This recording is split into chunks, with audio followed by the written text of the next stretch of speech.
Alors, ouais, là c'est bon. Non, non, c'est bon, ça devrait suffire. Merci. Merci beaucoup.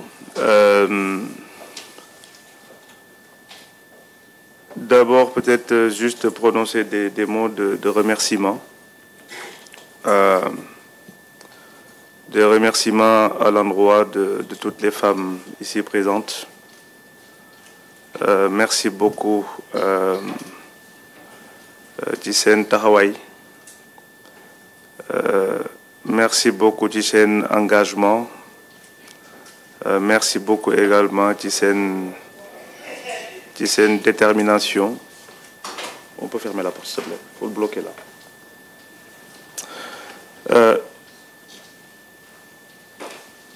Merci beaucoup, Ti présentation, Madame Genoun, j'espère que je prononce bien.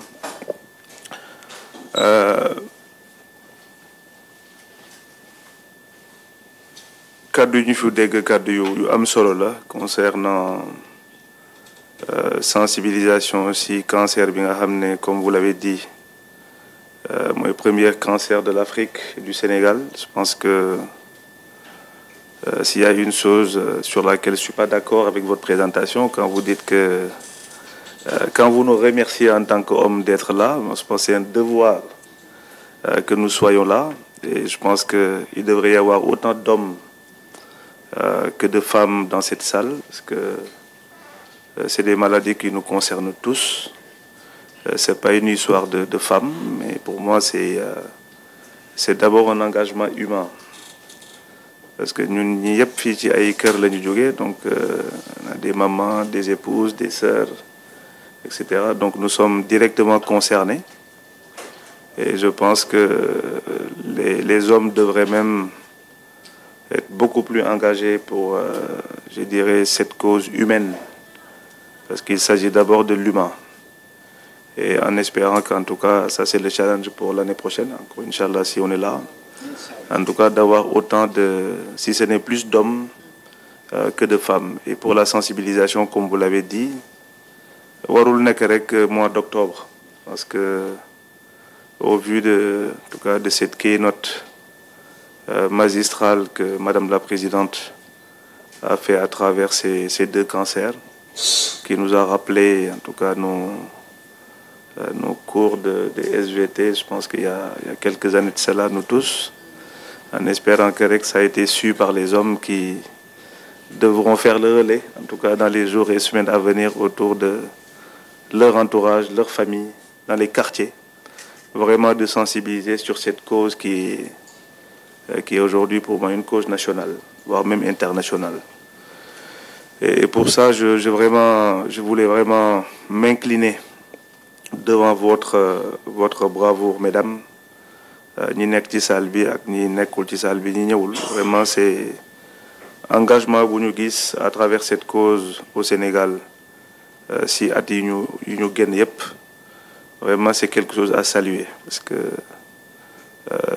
c'est un engagement qui sauve des vies, c'est un engagement pour la solidarité, c'est un engagement pour le collectif. Quelqu'un l'a dit, je pense que c'est hyper important. Et c'est un engagement aussi qui est un engagement d'action. Ce n'est pas que des discours, c'est des actions concrètes qui sont posées au quotidien pour sauver des vies, faire la prévention le maximum possible pour que peut-être qu'ils ne savent ni lire ni écrire, ils ne comprennent pas les causes et surtout les conséquences de cette maladie, qu'on puisse les identifier à temps et de pouvoir prendre les mesures qu'il faut pour que nous baignons en maladie. Et ça, encore une fois, je tenais vraiment à vous remercier pour ça. Nous, en tant qu'hommes, comme j'ai dit, on est sensibilisés sur un certain nombre de causes, en tout cas que vous avez dit ici, à travers, en tout cas sur le plan professionnel. Je pense qu'il y a plein de choses que les gens vont éviter désormais. Que ce soit en tout cas le tabac, on a parlé de l'alcool, on a parlé du stress. Le stress, je ne garantis pas parce que, au vu de la situation économique du pays, en tout cas, tout le monde est mobilisé à essayer de redresser la barre. Donc, malheureusement, le stress, c'est notre quotidien à tous.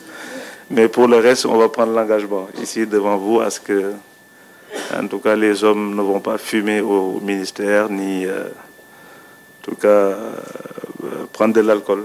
Et le stress, on va essayer d'être beaucoup plus cool, on va dire. Donc, merci beaucoup. Maintenant, je m'en vais, en tout cas, vous lire le discours.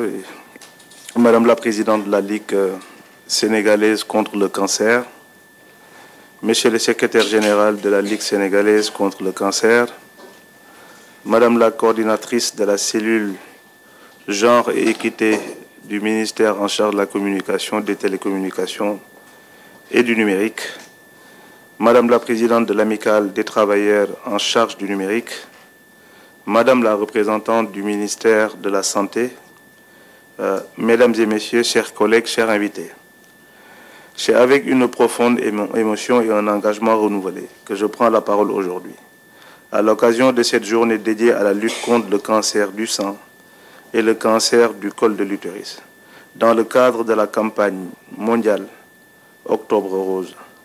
Ces deux formes de cancer représentent, hélas, les plus fréquentes chez les femmes au Sénégal. Selon les données du registre des cancers de Dakar, des milliers de femmes sont touchées chaque année, souvent à un stade avancé, faute de dépistage précoce et d'informations suffisantes. Pourtant, ces maladies peuvent être évitées ou guéries lorsqu'elles sont détectées à temps. Conscient de cette réalité, mon département a tenu à associer pleinement à la dynamique mondiale de sensibilisation et de dépistage. En partenariat avec la Ligue sénégalaise contre le cancer, le LISCA, nous organisons aujourd'hui une journée de sensibilisation au profit de l'ensemble du personnel et de nos invités. Et par ce geste, nous souhaitons non seulement encourager la prévention, mais aussi témoigner de notre solidarité envers toutes celles et ceux qui sont directement ou indirectement touchés par cette maladie. Au-delà de cet acte symbolique, notre engagement s'inscrit dans la vision plus large, celle du New-Deal technologique, impulsée par son Excellence le Président de la République, Bassirou Diomaye Diakhar Faye, et cette stratégie nationale place résolument le numérique au service du développement humain, de l'inclusion sociale et de la santé publique. Permettez-moi d'insister sur l'apport décisif du numérique dans cette lutte.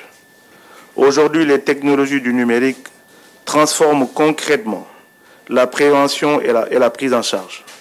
Des plateformes de téléconsultation permettent un accès à distance aux spécialistes. Des applications mobiles facilitent le suivi personnalisé et le rappel des dépistages, et l'intelligence artificielle améliore le diagnostic précoce grâce à l'analyse d'images médicales. Autant d'outils qui réduisent les délais, améliorent l'efficacité et sauvent des vies. Notre contribution en tant qu'acteur du numérique peut et doit s'inscrire dans une vision présidentielle. Nous avons entre nos mains un formidable outil, un formidable pouvoir, celui de communiquer, de sensibiliser et d'informer. Nous pouvons accompagner la LISCA dans sa noble mission en mettant au profit nos outils, nos plateformes et nos réseaux. En partenariat avec les opérateurs, nous pourrons également diffuser des messages de sensibilisation, lancer des campagnes digitales ou encore promouvoir des témoignages inspirants pour encourager le dépistage précoce et la prévention. Nous pouvons également développer des solutions numériques accessibles, comme des systèmes de rendez-vous en ligne pour les dépistages ou des bases de données sécurisées pour le suivi épidémiologique.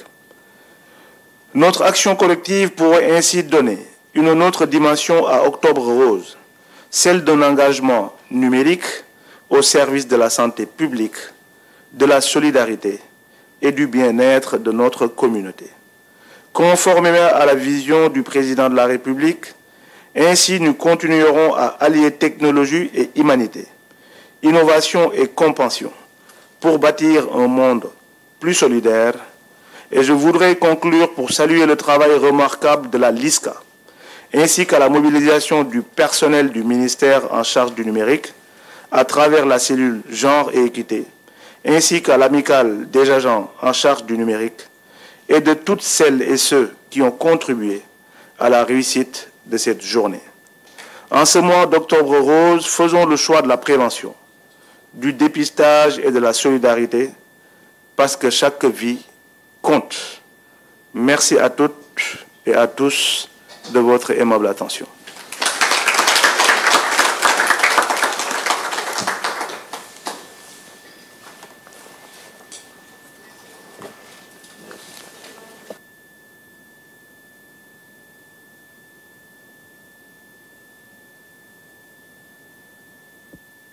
Nous allons avoir notre photo de famille dans le hall du 10e, si vous voulez bien. Et au retour, terminé.